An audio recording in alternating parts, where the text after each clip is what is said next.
Sincerely, every time I gaze at Etruscan texts, it feels as if I see a light around which people have gathered, waiting to be heard. It is as if these inscriptions are not just ancient markings on stone or metal, they're three-dimensional and alive, imprints of the race of that very light. And the longer I study them, the clearer I understand we have been looking at the Etruscan through a magnifying glass of isolation for too long, as if they were a mysterious island in the sea of ancient civilizations. But what if we change the angle? Imagine a map of the ancient Mediterranean as a living organism, where cultures and languages intertwine, like blood vessels. In this system, the Etruscans are not lonely travelers, but participants in a grand cultural exchange, stretching from the Balkans to the Tyrrhenian Sea. At just a day's journey across the Adriatic Sea from the Etruscans, there was the Vincia culture, one of the oldest known civilizations of the Balkans, which existed for more than 7 millennia, leaving behind an entire system of symbols that bear a striking resemblance to Etruscan writing. When you first see Vinci signs and next to them Etruscan letters, you instantly recognize that this is a single system. Similarly, Etruscan sculptures immediately resemble simpler and older Vinci sculptures, which with human faces that look like smiling cats. You simply feel that such obvious coincidences cannot be accidental, that this is a single system, like an axiom, that does not need proof. Isn't it logical to assume that two civilizations so close, both physically and spiritually, were connected? Vinci provides us with context, a broader system in which Etruscan writing gains meaning and ceases to be such a puzzle. What if the Vinci symbols spread throughout the Balkans were a shared heritage, the root from which various branches later grew? I see these connections not only in ancient artifacts. The symbols of the Vinci culture still live today in the ornaments of traditional Balkan clothing, in old household items, in the melody of local languages. When you immerse yourself in the Serbian language, the image of a central source of light and its reflections in surrounding faces, which comes to mind when thinking about the Etruscans, appears again in your mind. The entire logic and grammar of Serbian revolve around the movement of light and its reflection in human faces. Ancient signs survive both as the geometry of ornaments and as written letters, carrying light from thousands of years ago. Traveling across the Balkans only strengthens this perception, confirming intuition with rational facts. When you observe how people communicate here and trace the chains of related words, uncovering their etymology, you realize that tradition has never been broken here. It is precisely in the Balkans that we find symbols identical to Etruscan ones, but in far greater numbers. If the Etruscan system of science represents a more refined language, then Vinci is its primordial form, the foundation upon which the region script was built.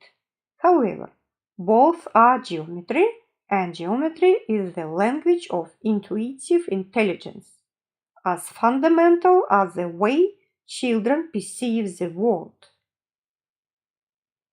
Do you see? The Etruscans are not an isolated mystery, they are part of a larger mosaic, one we are only beginning to reassemble. And to see the full picture, we must not only look at individual fragments, but also at how they connect within the vast tapestry of ancient history. Thus, to understand the Etruscans, we must view them as part of a broader system, one in which they were naturally embedded. This is the system of the Balkans, the ancient Mediterranean, a system of symbols, culture, and language that existed long before Rome. This is a history that not only once existed, but still resonates within our genetic and intuitive consciousness. Those who say today that the Etruscans were something separate, isolated, that their language is an enigma, simply refuse to look toward Vinci. Or perhaps they don't know how to connect these dots. But if we strip away academic blinders, it becomes obvious Vinci signs form a far older and more extensive system, of which Etruscan is a part. It did not appear out of nowhere. It was not suddenly introduced to Italy. Slova, as Serbian calls lettered symbols, existed in the Balkans for thousands of years, before the world even knew the name Rome. But can we decipher Etruscan solely through Vinci? No. We need another crucial axis, the Greek language and culture. Why? Because the Greeks were the closest neighbors of the Etruscans, and their influence cannot be denied. Moreover, the Greek language maintained powerful continuity in the region and beyond, preserving linguistic structures and forms over time. This means that Greek contains echoes of linguistic structures, analogies, and patterns that likely also existed in Etruscan but have been lost over time. Greek an enormous mirror reflecting the entire course of Mediterranean history.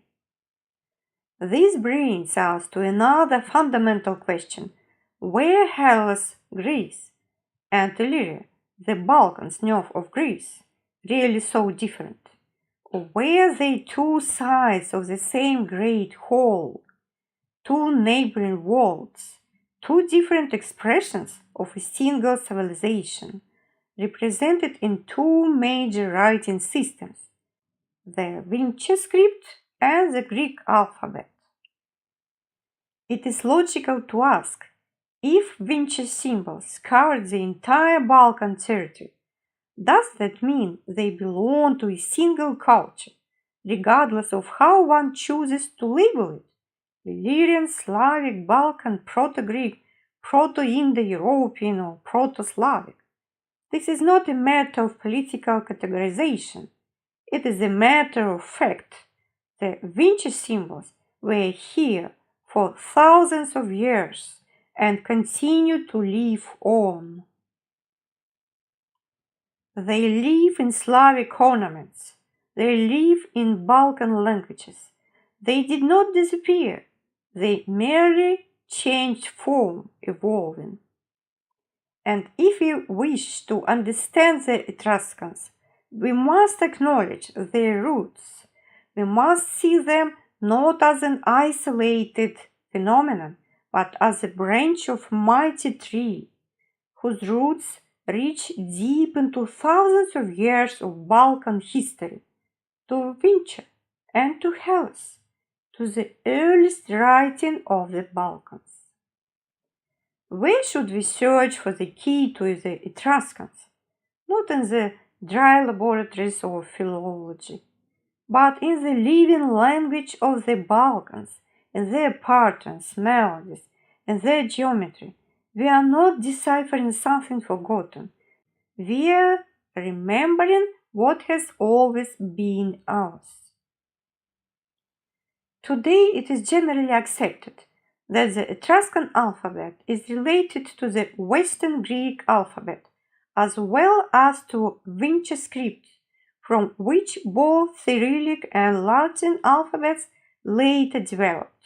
The Etruscan alphabet consist of the following symbols, found on small boards resembling writing practice tablets.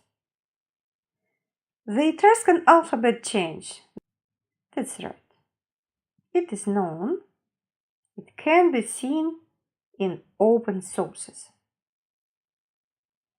In Etruscan inscriptions, there are variations of letters that closely resemble Cyrillic, which are not included in this standard alphabet.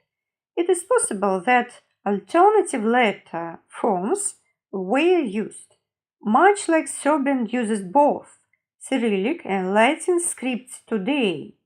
The direction of Etruscan writing is usually right to left, but other variations exist, such as spiral or snake-like text flow. What breaks also appear, much like in modern writing. Let's examine some Etruscan symbols from a geometric perspective. A triangle with a closed bar could symbolize a peak or beginning. Similar symbols are abundant in Vinci culture.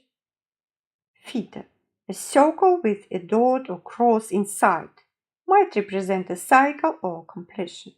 Strong resemblance to Vinci symbols. 3 parallel lines could signify balance or triad. Many similar signs exist in Vinci culture. A trident-like symbol, possibly symbolizing branching paths or choices, found frequently in Vinci artifacts. These geometric forms may reflect concepts of balance, beginnings and endings, as well as transitions, aligned with our intuitive approach to deciphering. In Etruscan texts, numbers were often represented using repeated symbols. For example, the number 1 was denoted by a vertical stroke, and numbers were formed by combining these strokes with other symbols. This same system appears in the Vinci culture. The numbers 3, 7, 12, 40, and 100 held special sacred significance in various cultures, and their presence in the text may indicate ritual or mythological aspects. Symbols such as a circle or a spiral may signify cycles, completion, and new beginnings. Triangles and arrows may represent direction or movement, symbolizing transitions or changes. Now, let us examine the cultural and linguistic environment in which the Etruscan language was used. Since the connection between Greek is more than evident, while the connection with the rest of the Balkans is only now becoming apparent, we will start by comparing them. Can we say that Illyria and Hellas were two sides of the same whole? If we look at them exclusively through the lens of modern academic practice, the answer would be no. However, if we approach this question from the perspective of deep history, linguistics, and cultural interconnections, the picture changes. The first thing to notice is the similarity of their names, Illyria and Hellas. Not only share phonetic resemblance, but they may originate from a common ancient root. In Greek, initial consonants often shifted, I, E, particularly under the influence of dialects. Similarly, in Serbian, for example, both sounds exist together in the form of e.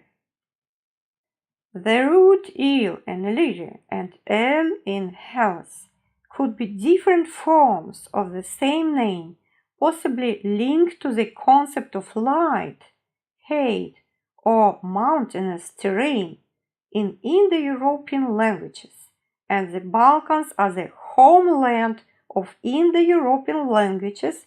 The roots el, il are associated with light and radiance are seen in words like illumination, elf, el in ancient religious names. But there is another important aspect: historical connections. The Illyrians and Greeks lived in direct proximity, their cultures and traditions intertwined. And the Illyrian language influenced Greek. Ancient sources mention the Pelagians, a mysterious people who inhabited the Aegean region before the Greeks arrived. The Pelagians are considered ancestors of both the Illyrians and the Greeks, raising the possibility of a shared ethno-cultural origin between these two peoples. Today, DNA analysis is widely used, and interestingly, Montenegrins show genetic results of approximately 60% Illyrian and 40% Greek ancestry. If we examine toponyms, archaeological finds, and Vinci symbols, we see that the Balkans have always been a unified space where different peoples came and went, but key cultural elements remained unchanged. What if Illyria and Hellas were simply two different names for the same land in different eras? One term evolved into Greek, while the other remained in the Western Balkan tradition. Perhaps Hellas was an adaptation of the ancient name Illyria, which changed under Greek linguistic influence and traditions. Or perhaps it was a sacred name linked to the ancient concept of the land of light, which would explain why both civilizations retained this root in their names. There is another interesting observation. In Serbian, the word Grčka, Greece, could mean mountainous land. This offers a completely new perspective on the etymology of the name. In Slavic languages, the word Gora means elevation, mountainous terrain, and Greece is indeed a land rich in mountains and hills. We can go further. The root Gor, Gur, has cognates in Serbian and appears in many Indo-European languages that originated from the Balkans. In Sanskrit, Riri means mountain. In ancient Greek, Oros also means mountain. In Latin, there is Kolis, meaning hill. Perhaps Grčka, in Slavic tradition, preserved this ancient meaning of the land of mountains. But what if this is another bridge between Illyria and Hellas? The Illyrians also lived in mountainous terrain, and the Hellenes were originally a mountain-dwelling tribe. If these two peoples were connected, then their names may have been synonyms based on the same geographical principle. Perhaps Illyria and Hellas were different names for the same land, with different emphasis. Illyria as the land of bright people, Hellas as the mountains land of light. On the other hand, we have the name Crna Gora, Montenegro, meaning black mountain. In this case, Grčka could be a remnant of a much older concept, preserved in Balkan Slavic languages. This opens up a new perspective for us. The words we believed to be different may actually be different facets of the same truth. History does not reveal itself to those who read it linearly, but to those who see its patterns and connections. Life is full of mysteries, but if we observe it not through the narrow lens of academic dogma, but with a holistic perception, the connections between languages, cultures, and peoples become obvious. Hellas and Lyria, two names for the same land, perhaps. The most important thing is to listen to what the language of antiquity tells us, because it exists beyond politics and personal interpretations. When we hear the names Greece and Croatia, they don't seem similar at first, but if we take a closer look, the words Croatia and Croatia share more in common than one might initially think. And when we delve into the depth of history, it becomes clear that these two cultures, seemingly distant, may actually be more connected than we assume. Their names may hold traces of ancient tribes that once moved across the Balkans, and our task is to understand how these two cultures ended up being intertwined. It was the Romans who called Greece Graecia, but this was not the name the Greeks originally used for themselves.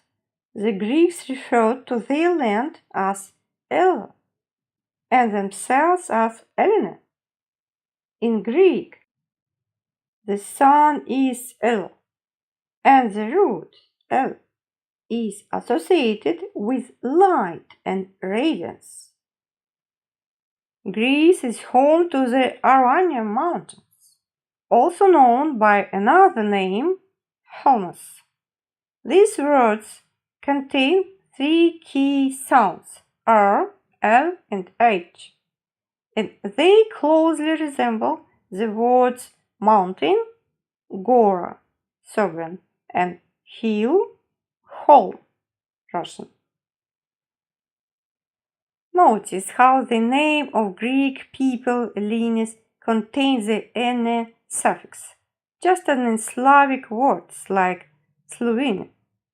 If we apply this principle, we get Slova, Slova, Slovene, Saslovima. The only difference in Greek is a "s" at the end of all three words. In Serbian, however, this "s" could be the preposition "s", meaning with, acting as a connecting element between words. This principle of word formation is fundamental in Slavic languages, where endings often develop from other words or their components. The ancient Greeks saw themselves as a people of light, civilization, and enlightenment. You may recall that Apollo was the god of light, truth, and art. However, it is the Slavic Balkan ornaments that contain solar symbols dating back 7,000 years. Why is Greece known as Greece to the world? First, as we have already seen, in Balkan languages, Greece was called Grčka, Gorska, as the land of mountains. Additionally, there was an Illyrian tribe called the Graikoi, which lived in Epirus, the northwestern region of present-day Greece. Ancient sources suggest that this name was later applied to all Hellenes after their contact with the Romans. Indeed, with so many names, Epirus, Illyria, Hellas, it's easy to see why confusion arose. So, who were the Graikoi? Were they an independent tribe, or perhaps an early ethnonym used by either Balkan inhabitants or their neighbors?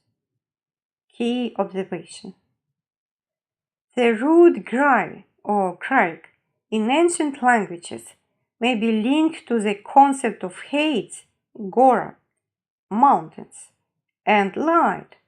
This means that the Kraikoi could have been seen as people of the mountains or people of the light, a fitting description given both their geography and their self-image, as Greeks and Balkan tribes who used Vincha symbols, many of which represent the sun with its radiating beams interwoven into ornaments. Now let's turn to the name Croatia, Hrvatska. The self-designation of the Croats is Hrvat, which closely resembles the Carpathian Mountains, Karpati, and even the English word heart. In Latin, Croatia is written as Croatia. This similarity becomes especially significant when we examine Etruscan texts, where a minor phonetic shift makes the language resemble both Greek and Serbo-Croatian at the same time. In both Hrvatian, Croats, and Carpathians, we see the Indo-European root her. In many ancient languages, her or hor, or maybe gora, is associated with fortification, protection, boundary, and wall. It may also relate to mountains, especially considering that the Montenegrin city of Kotor has a mountain and a wall built as a defense. In Slavic languages, the word hor means land or territory. It may have even influenced words like her. It's hor. Horowod, circle dance, a ritualistic form of unity, where people dance in a circle around a central elevated place in alignment with the sun. This could symbolize collective protection against darkness in any form. Slavic circle dances still exist today. Some researchers also point out that among the ancient Sarmatians and Alans there was a term heart, which might have meant warrior brotherhood or military fellowship. This is not surprising, considering that every major city on the Balkans has a stone fortress and defensive walls, standing for centuries against sea and land invasions. Interestingly, in English, horror signifies fear or terror, often evoked by darkness or warriors attacking from the shadows. From this we can derive hrabar, Serbian, brave, one who does not fear the dark; heart, English, courage, center of life; obeshrabrina, Serbian, discourage in English.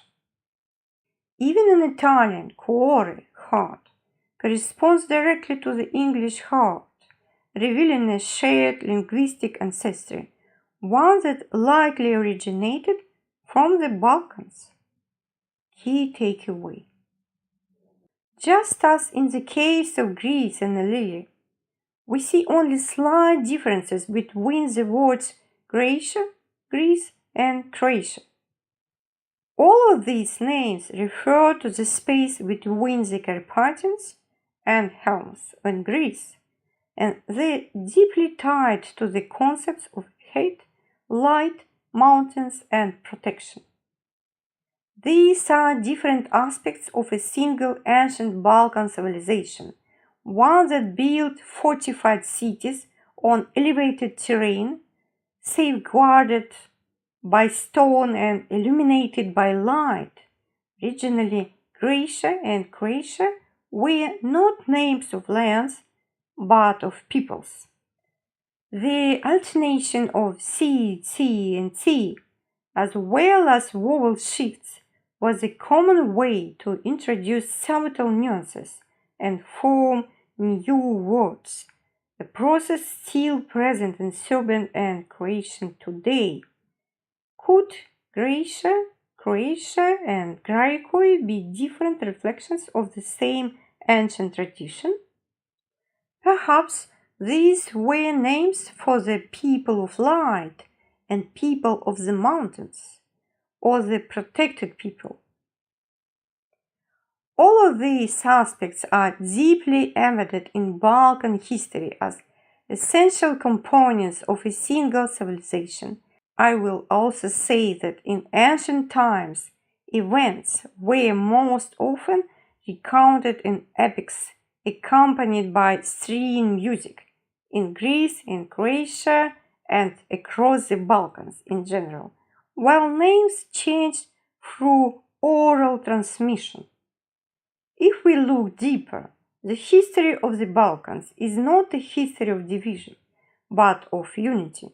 Maybe Greeks and Goths were never as different as we once believed.